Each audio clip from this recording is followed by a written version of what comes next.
So of course we have the Xbox showcase coming up on the 8th, which is on Sunday. We also have Summer Games Fest on the 6th, I believe, and we've got a bunch of showcases and stuff happening.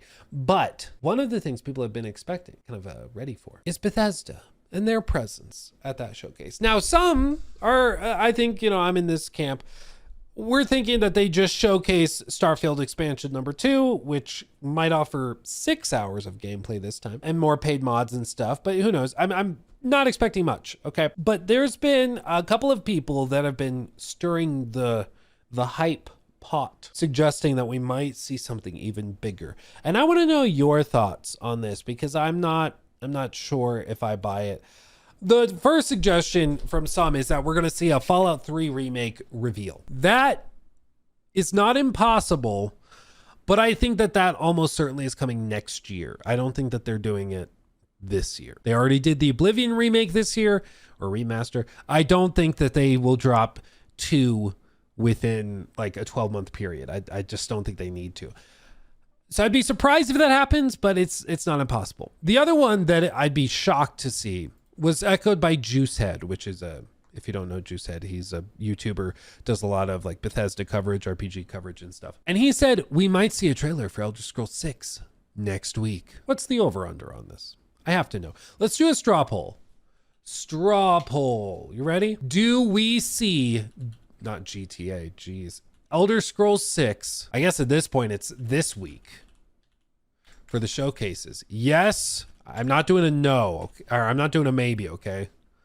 Not doing a maybe. We're not going to cheap out like that, okay? And then I'm going to post it into the chats so everybody can vote, okay? There you go.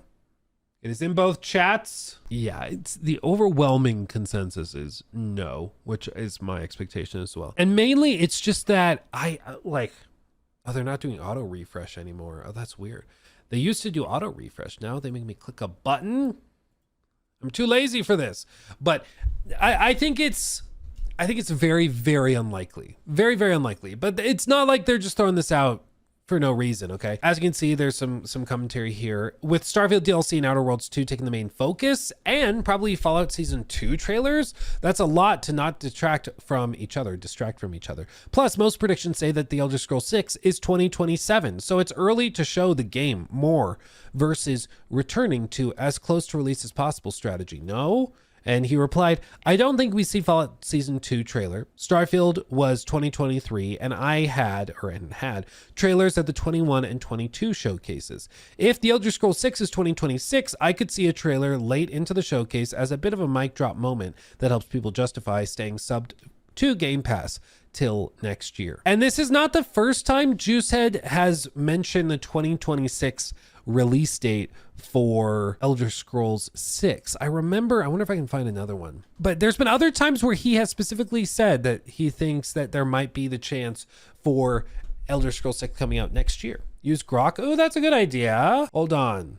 We'll ask Grok. Find any tweets, or he'll get mad if I say tweets, posts from @Juicehead, I think it was 33, about Elder Scrolls 6, where he suggests it could come out in 2026. Because I might be totally crazy. But I'm pretty sure he's had other times where he suggested it. Oh yeah, look at this. Dude, Grok is so cool. March 4th, just in March. One of the biggest reasons I think we could see Elder Scrolls 6 in 2026 is if there is a push internally for it to be a launch title for the next gen Xbox. That seems like a marketing deal for them. And then May 31st, I don't think we see Fallout 2. Oh, that's the one we just alluded to. Yeah, his prediction, let's see, timeline back in 2021, Starfield in 2021. This is about the FTC documents, to be clear. I think the timeline for Bethesda games is bound to change. Them having their billion-dollar IPs lay dormant for a decade plus seems like it has to end. I imagine Microsoft probably affects this. Oh no, this isn't about the FTC stuff. This was just a prediction in February of 2021. This is funny, Michael. I think you're way too optimistic with that timeline. Definitely don't see the Elder Scrolls 6 until at least 2025. Oops. It ended up being correct. I honestly have no idea. I get that argument because of how ambitious it is, but then Bethesda's 4x in employee count, and of course the Microsoft buy, definitely will be interesting to see the first proper BGS Microsoft game with the Elder Scrolls 6. Yeah. Oh, from scratch, I guess. From scratch, yeah. They got to be having someone else working on a Fallout game, right? They were. Maddie was right. But the point is, he suggested at least on 2 occasions now that 2026 could happen. Do I think he has any secret knowledge? I don't personally suspect as much, but some people have hinted at, oh, he does so much Bethesda content. Maybe he knows something. I'm not sure if I buy that. Rather, I think what's most likely is still that 2027 to 2028 timeline. And I'm basing that off of just, I think at this point, the fact that Bethesda's output has slowed despite their headcounts increasing. It seems that their productivity has lessened as they've increased in headcount, which is not how that's supposed to work, like at all. Typically, when you add like increasing headcounts and the chart goes up, you see your productivity growing, maybe not the same level, but it is growing maybe at a diminishing rate. So it slows as you get bigger and bigger and bigger, but you're still increasing significantly, right? Like the more people you add, the better you're doing. With Bethesda, though, it's kind of been the opposite, where they started expanding and then their productivity started to go down as they hired more. Like the stuff they put out is even buggier. The quests they're putting out are broken. It takes them months to fix anything. They do a Fallout Next Gen update. It's still broken. It's frankly amazing. They spend an entire year on DLC for Starfield and it produces like 5 hours of content, amazingly enough. When just in 2016 with the Fallout 4 DLC, they put out 2 expansions in the same period of time that collectively had way more original content in them.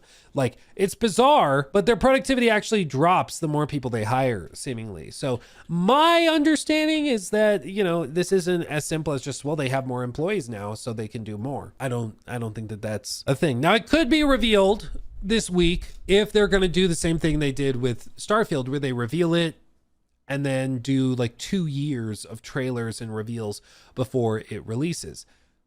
It's possible, because that would put it 2027, which I think is more likely. But the 2026 release date, I'm iffy on. They might do something where they're like, oh yeah, they drop a trailer at the Xbox showcase and like, yeah, 2026, please, for the love of God, stay subscribed to Game Pass. And then they just will delay it to 2027, let's be honest. But maybe they do that. But as for actually releasing next year, I don't think there's much of a chance of that. I'd be very, very, very surprised by that. Will, that slow in production confirms what former devs have said about how complicated development pipeline is. Too many hands and too many approvals. Yeah, Will. Yeah. It's too many cooks in the kitchen, I think, is one of the big components of it.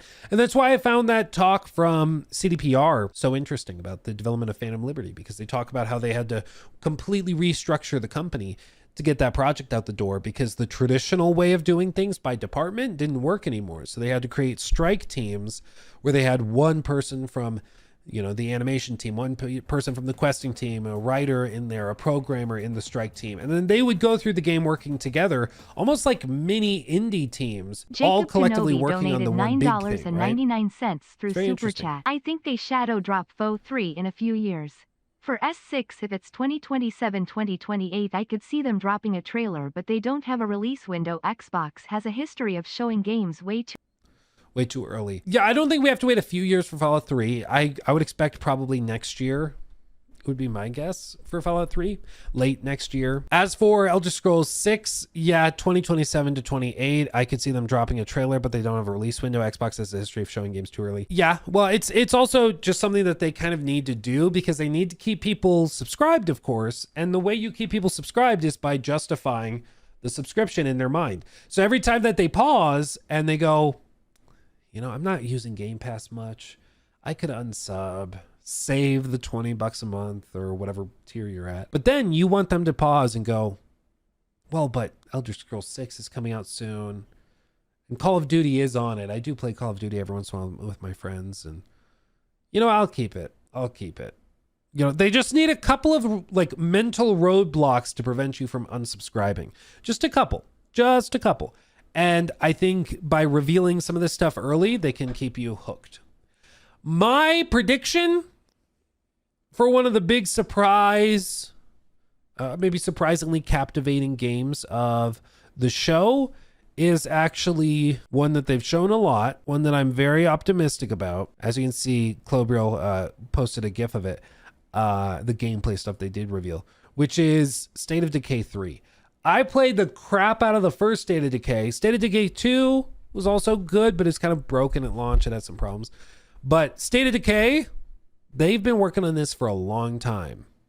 For a very long time. And if it ends up being just a really polished State of Decay, I'm here for this. I'm here for it. Okay. It'd be so good. It'd be so good. Yeah, Loxy, it'd be great. So, fingers crossed. Fingers crossed. But I mean, going back to Elder Scrolls 6, I just think there is at a certain point, I don't think there's been enough time. Starfield came out 2023. And no doubt they started working on Elder Scrolls 6 pretty immediately after that. You know, they had some teams working on the expansion and the rover and stuff, but you know, they started working on Elder Scrolls 6 after that. And that, you know, if it releases next year, we're going to say that they threw the thing together in like 3 years. I'm not sure I believe that.